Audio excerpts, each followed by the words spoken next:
infielders are always rushing through the ball to make the play, out of control. So I like players to catch the ball and to secure the ball. So if I go to catch the ball and I catch it here, I'm going to bring it up, funnel. I'm not saying every ball you should funnel. If you get the down hop and you catch it, you're going to bring it up here to throw near your chest. That's an important fundamental for me. Opposed to catching the ball, breaking your hands here, coming up to throw. If you catch one like this and go to throw, and you catch the other one like this and go to throw, which way are you going to be more consistent? When you bring the ball up, it does two things. It gets you in a set position so you break from the same position. Okay? And it also slows you down where you're not trying to throw too quick before you get a grip and before you have the ball under control. So I like to say catch, set, throw. Builds consistency. All about I'm not a big fan. I remember a start, and it was in Arizona. Exactly. And I think Rick Peterson might have been the pitching coach. I don't know. I remember Piazza was still there. Yeah, of course he was there. I was there, left before him. I didn't have anything on the ball. Other than my hand, it was just, so it might have been Rick, or maybe it was Dave Wallace, I don't know. And I turned, he's looking at me, and I've been playing in the big leagues for whatever, 10, 12 years at the time. And he's looking like, you all right? I was like, no. And Piazza would normally come down, your starting catcher would normally come down and just take a look at the pitcher before the start. And I told Mike, I said, Mike, get out of here. I don't want you to see this garbage, because it was. And I ended up pitching a really good game. I think it was 7 or 8 innings, got the win. And it was really just about me just thinking even more so, because it wasn't coming out of my hand. Just keep the ball down, keep the ball down, keep the ball down. You know, try to be as close to Jamie Moyer or Tommy Glavine of boom, boom, boom, changing speeds. And it was a good start. So I didn't worry about what was coming out of my hand. It was more about getting arm loosened, throw your pitches. You know what he did last year? 30 bombs, hit 300, 85 MVP of the league. Did he get any better physically? I don't think so.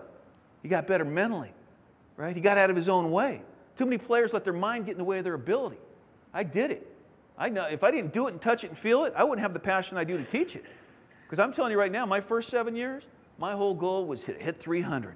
Got to hit 300, right? You know how many times I did it in my career?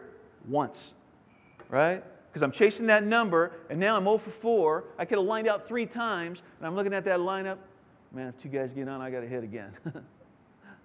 Isn't that mind-blowing? When I said I don't care what I hit, man, it was like the weight of the world was lifted off my shoulders, man. It was like now I could be 0 for 4 with 4 strikeouts, and now I'm looking at that lineup, man, I need 2 guys to get on so I could be the hero. And how do you And that's find the that? mindset we How do want you to play. teach a kid how to get that? Best way I can do it, if I went, Johnny, I want you to just put the bat, you can grab it in here, and we're going to do one hand. If you were going to hit the ball one-handed, all right, and I put it on a tee right here, and you're about to do it, and you're thinking about how strong, get your hand, get ready to hit it. Where are you going to be? Well, right there, you can see it. And if you notice, if you even have some kids who like to keep that hands right here, and they swing from here, and they're going, gosh, you're not getting enough on it. Well, if I told them get it in one hand, that same kid who did this and you took 2 hands, they naturally do this because they know that's stronger. They've realized it's weaker. So I would tell John, get in your position. I'm like, all right, look at that. That's his strong position. That's where he feels strong. He's about, why can't you just bring that hand there? That's where it is. That's that position you want him to get. That's where you as a coach can actually see where that person's strong place is. Lower levels. Right there. This is great. If I'm starting out with 6, 7, 8, 9-year-olds, I'm going to start out and I'm going to take the ball out of it. I always do when I do my clinics and I'm doing my camps. I always talk it like we did pretty much in my first session, and then I walk them through it. When I walk them through it, basically I get everybody set up, I get all the kids surrounding me, and sometimes it's 160 kids, okay, and they're all over, they're surrounding me, and I will break them down. I'll say, all right, everybody put their bat down. We'll put their bat down, they'll go from the barrel to the knob. I'll have them get flexion, okay, I'll have them pick up their bat, callus part of their hands, door knocking knuckles lined up. I'll have them go off their back shoulder, off their knee, and I'll have them all go from this position to contact. And then I'll go and check them. Make sure their back foot rotated, make sure their back knee's down and through. And I'll have them go slow. Feel your back foot, your back knee, your hips, and your hands working together and in unison. Okay? And you say, why don't I use a ball?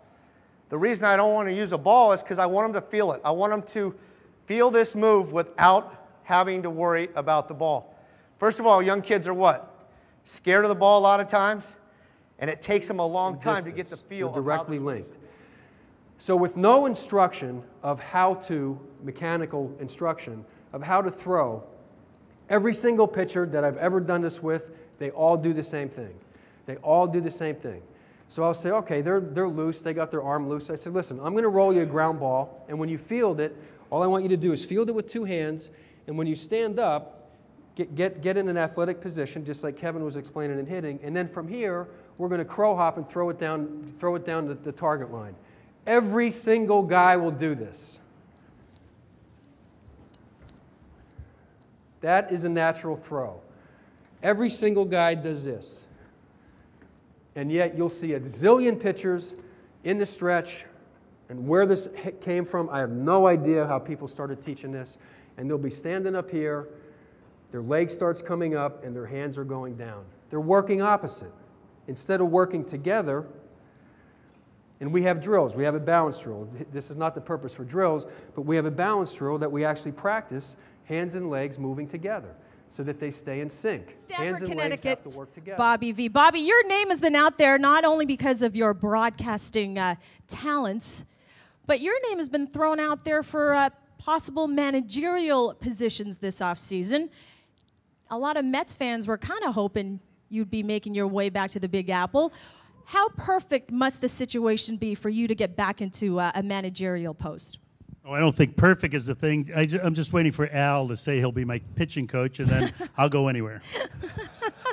Nomar's already said he'd be my hitting coach, so I'm ready for that stuff, you know. And Kruk said he could guard any bench in the world. So I'm covered with all that stuff. I'm just waiting for Al to give it up. Well, you know just what? give it up.